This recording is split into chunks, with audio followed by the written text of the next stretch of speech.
BA One Tick Traveler here, this is Last Shelter, and you're joining us in Season 7, Hero Drop 4.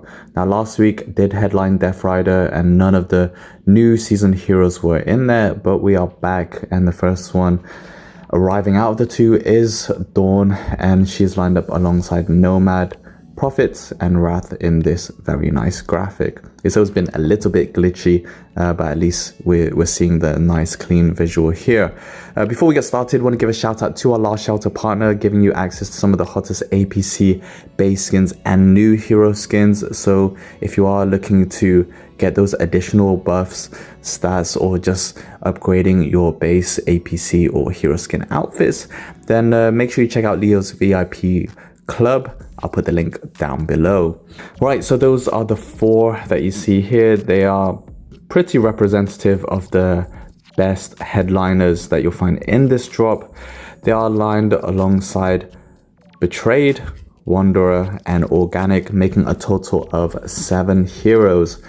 Now, if you've been patiently waiting for your super tickets or looking to find the next best hero drop after spending them in the first 2 weeks, which hopefully you did, they were arguably the best hero drops for the new heroes because they are in a pool of 4. Then you might find this another drop to consider now that we have Dawn in here. If you've already picked up a few copies of her, then this is the next best place to try and max her. Otherwise, you're going to find a pretty good setup. Maybe like last week, I'd say is a little bit more worth in the overall quality of heroes here, primarily in Dawn, Wrath, and Nomad, and then Prophet still being on that nicer side. Organic, although making limited formations, is still very good and potentially opens up a bit more usefulness to counter those with Dawn and Scorpion, while Betrayed is okay, and then the weakest link being Wanderer. So if you tend to have a bad luck with picking up bad heroes like Wanderer, Lone Wolf, then you'd probably want to give this a pass if you're looking for more of a safety net. Potentially next week would be better, but if you already have good development on Dawn or want to max out that Wrath so that you can do hero reconstruction, those two are kind of the main heroes for this drop. The reason why Dawn is so strong is because in mixed or fighter formations, she's going to provide full healing coverage across the 3 hero squads. So if you want a bit more healing depth or don't want to have any left behind, kind of like with Canoness or TP, then Dawn is going to really make those formations stronger and make sure your healing goes the distance. Additionally to that, she provides some positional effects, so the front row squad recovers up to 40% of troops from the damage they deal, whereas if she's in the mid row, then she actually absorbs half of the damage from the front row. So that's why you start seeing damage dealers in the front like Death Rider or Siren when paired alongside her. So very strong, changing up the meta, and it's going to give you plenty more healing options and is pretty stubborn to deal with. Only way to counter her is through those that are dealing silence or full suppression. So her combat skill for healing, if you do that, then she's unable to recover. Next up, we have Prophet. I do have 2 copies of her, and she's a good fighter alternative, a bit more supporting for offensive heroes. I like her because if it does land on the right hero, then her marker for troop recovery block, a flat minus 70% until the end of battle, which is very nice. And it's also going to provide an effect depending on the troops that marked heroes carrying. Fighters taking more damage, shooters dealing a hefty minus 40% normal attack damage, and vehicles minus 30% skill damage. For any linked enemy squad to the marked, then they are going to also receive 50% of that damage, which is kind of similar to a splash or linked from previous season for Commissar, but it actually works very well here. Her final one is that combat skill, so it does take some time, 6 charges. Once it accumulates, then it's 750%, which is high and suppresses for 1 turn. It is a combat skill, it can be countered. You want her more towards the back, but again, formations really changing up, then it just depends who you have.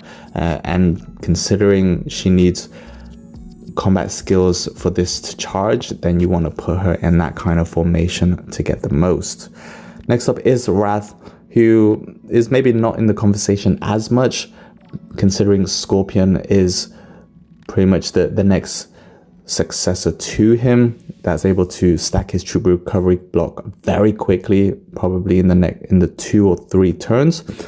But Wrath is still going to be an excellent troop recovery block and is right up there at the top. So if Scorpion has eluded you, or you already have several copies of Wrath, it's still worth maxing him and then being able to hero reconstruct. He does have a slightly different skill set to Scorpion with his reflective armor, stacks kind of like shadows. Depending on the number of attacks your friendlies receive, then it's going to stack quickly for him to negate the next attack. There's also a 30% chance that it can negate the next attack, otherwise until 100, then it's going to evade. His Shattering Fist is a combat skill which helps for that reflective armor to stack, but it can be countered considering you'd most likely see him in the mid or the back row. And then Thunder Fury is that skill you cannot counter for that troop recovery block.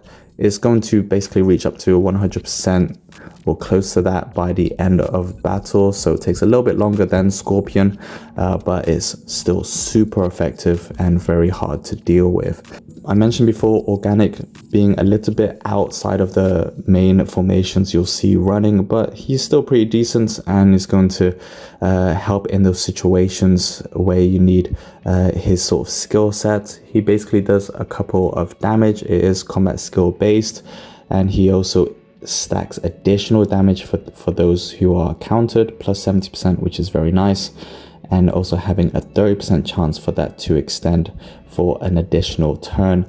So I like that. His first 3 turns, 2 random enemy squads will deal minus 30% damage. On turn 4, it's a guaranteed confusion ability on those 2, and is going to randomize their attack skills, including healing for 2 turns. So he's a nice byproduct. You wouldn't necessarily go for this drop to go out of your way for Organic, but considering it's a pretty good drop, he's a not bad one to get along the way.